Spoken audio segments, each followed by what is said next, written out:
Okay, welcome back. Welcome back. We're still busy with the PLC. I hope we're having fun. I'm having a little bit of fun. I always like it when I'm programming.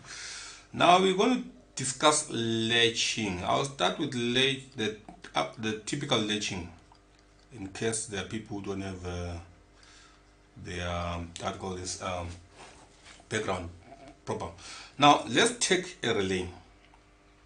What I'll do is I'll have a supply. Remember, depending on, it could be AC or DC. I want to remind people that it's the one or the other. Okay, AC or DC, our relay supply, the supply our relay.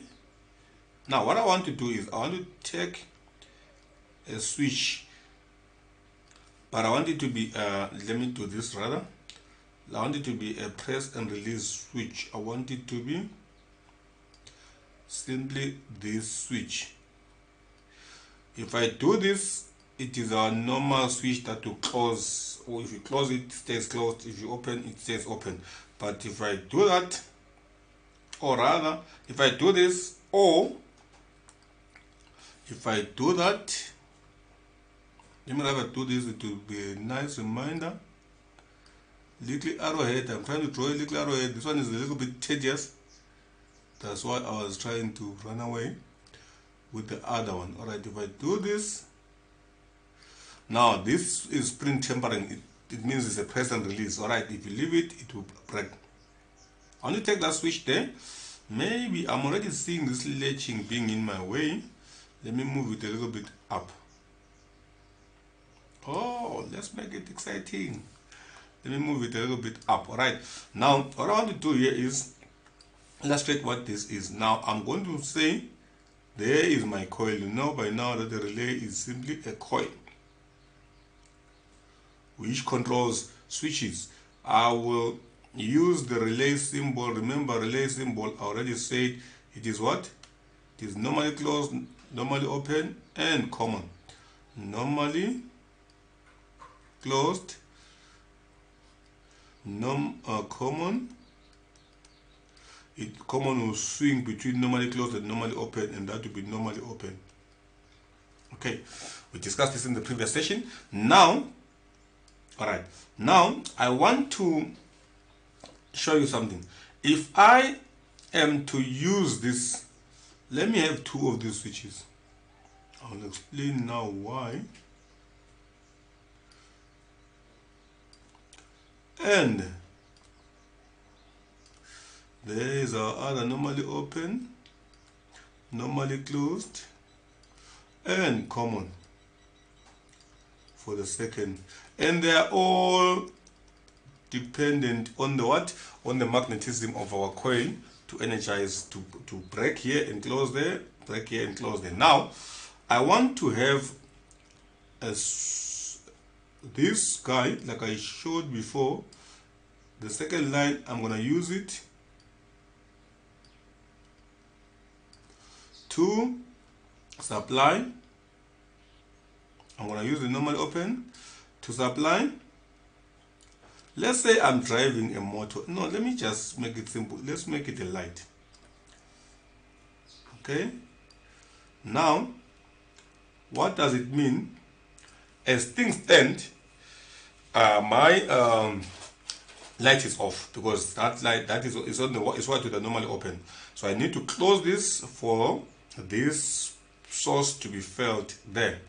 Now I come and I close the switch. If I close the switch, our supply drives the coil, and the coil becomes a magnet. It does our switches. Our switches come undone. The one that is closed gets broken. The closed lines get broken, but the open lines get closed. Now what happens here is that this will swing there. Once this swings there, our light goes on. So we are happy. But now this is my problem now. Remember, this is a press and release switch. So it means that this light will remain on for as long as I keep my finger on the what? On the button. Alright. Let's suppose the light. Who wants to stand there with the light the whole day, holding a switch for a light for the whole day? We don't want to do that. I want to be able to press this switch and walk away. What do I see? I'm seeing electrically isolated lines here. This line and that line are not really what? I could actually have a very low current relay here, okay, very low current relay here, driving a massive what call this contraption this side. It might not be a light, it might be a very big motor or whatever. So it gives me a degree of isolation. I could have two separate what on the control element where human beings are all over the place operating. I could use very low current. I could use a low current relay, high resistance relay, to actually run a super or a massive. We could change this from what? From a light to a motor, for instance.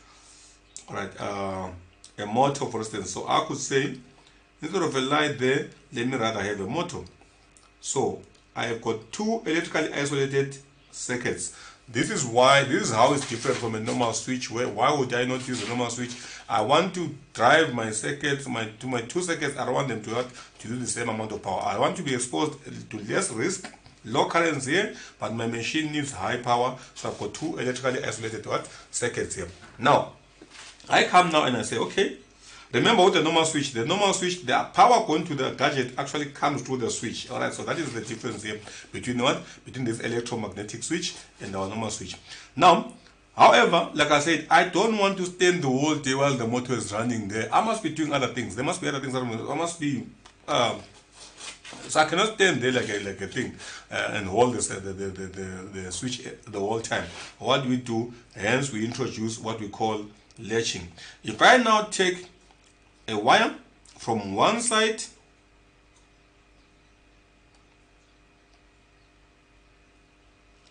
I'll come this side where my lines don't cross. I take this wire, I put it on the common, okay, and I take the other side and I put it on the normal open, on the other normal open. Remember, there's two normal opens here. Now what I've done is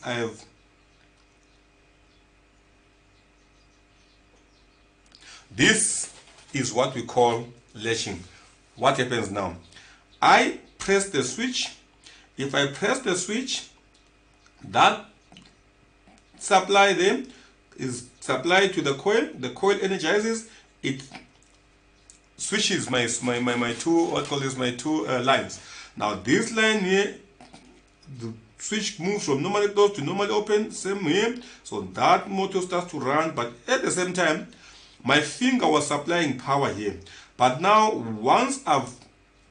because this has become magnet and this line is now closed, my finger is no longer necessary, because now power can actually now come here, go through the line, the wire that I put in. Remember, this is now here, and it will keep our coil energized. So I don't have to press the whole time there. I can now release my finger and this motor will remain on. This for as long as this guy stays on, that remains on. All right, this is principally what we call latching.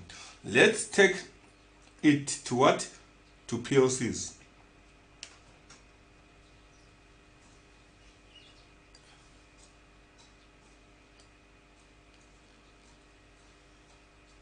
Okay, I hate funny lines. I really hate them.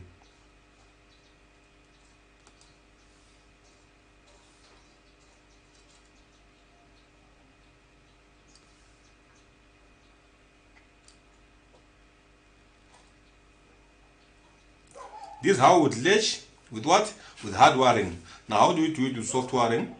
We need an input that will energize. There is our contact for that input. We need our output. So far, we are talking about variable inputs. Okay. All right. Does it have to be variable? Latching doesn't have to be. If I do this, now let me call this, we are going to follow that nomenclature there. We said I1 and Q1. I'm going to change later to X's and Y's, because X's and Q's, because I don't want people to really think it's always I's, So some kids, you teach them how to solve for X. When you say solve for A in a different scenario, now I know how to solve for X. No one ever told me how to solve for A. So I want to create this flexibility. In future, I will use them interchangeably. Sometimes I'll use I's, sometimes I'll use X's. All right, let's keep with the I's for now. Now, Now, if I energize I1, meaning that I supply power, in my case here, with a switch, I still need my switch. So I will energize the switch, it will supply power to the input of the PLC, it will supply, I will energize the switch will supply the I1 input, and then, but I don't want to always hold that for Q1 to run. Now my Q1 is going to energize. I don't want to always hold the I1 for that to hold the switch that supplies I1 for this Q1 to stay on. What then happens is the same way. Remember, we said if we call this Q, if our coil is called Q, everything here is going to be called Q. That is Q. That is Q. So if you see Q, all it means is what? All it means is that it's a what? It's a part of that whole ensemble. All right. It means it's part of this relay. So remember, there would have been no harm if I had used conductor symbols. Remember, conductors and relays are basically the same thing.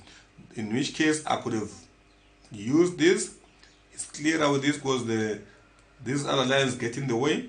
It's actually clearer for me if I just do that. And this is how the conductor is. The conductor has double MAC.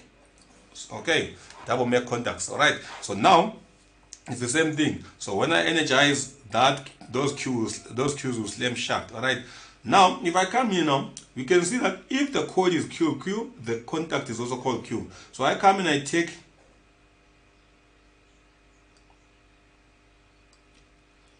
but this is Q. This is Q. In this case, Q1.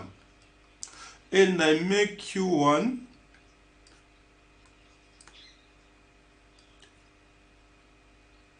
I make Q1, no. What am I doing? Getting carried away. I have it, I guess. I make Q1. All I did was put Q1 across. When I put my latch, remember this is our latch. The wire that goes, what did the latch do? The latch simply created an alternative path from the switch. This was the switch, so the path for the power was through the switch.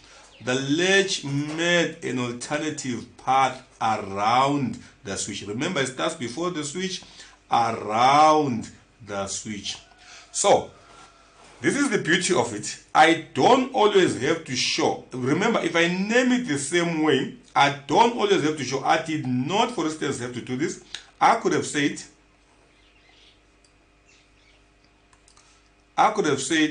all I need is for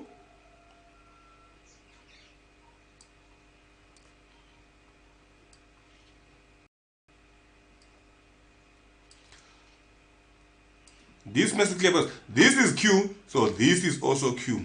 What do I mean? It is one of the normal open contacts of this coil. So if I close Q, that Q will respond and close. So I don't have to really keep putting my switches in front of or adjacent to my coil. Anyway, where you find a contact named the same as a coil, that is obviously the what? That is obviously the contact for that coil. All right. So even though I might have had the circuit somewhere else, as long as I see Q on the coil here and Q on that normally open there, I know this guy belongs there. Right? I think that I need to make that clear. So all I wanted to, why did I do this? I wanted to illustrate that to latch is simply to put a what? To put a contact controlled by your coil across your switch. So all you've done here is put a contact across our switch. That is what? Controlled by a contact controlled by the output. That is across the switch, and that is called a latch.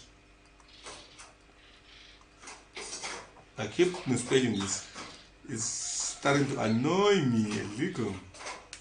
Okay, so if I energize I1, this will probably be done with a switch, or probably a signal coming from a sensor or something just kicks in, and Q1 recognizes it and energizes. When it energizes, it closes all its contacts, and there is this contact, that contact closed. So power now doesn't need to go through I1, but it can now take the alternative route via the contact. All right, so this is latching.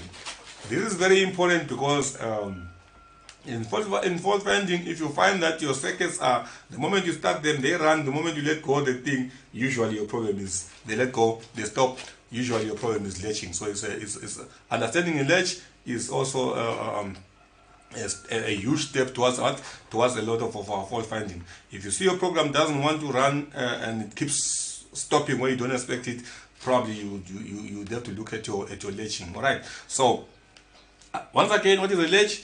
In the hardware scenario, it's where you wire across your switches, so you don't have to hold them forever. In the soft scenario, it is just the contacts that are put around your inputs. All right, so that the whatever coil you want to remain on may do so without your help. All right, this is basically, I hope this makes sense. As we go through a few examples, I'm sure this will become clearer. All right, then, thanks so much. Happy latching.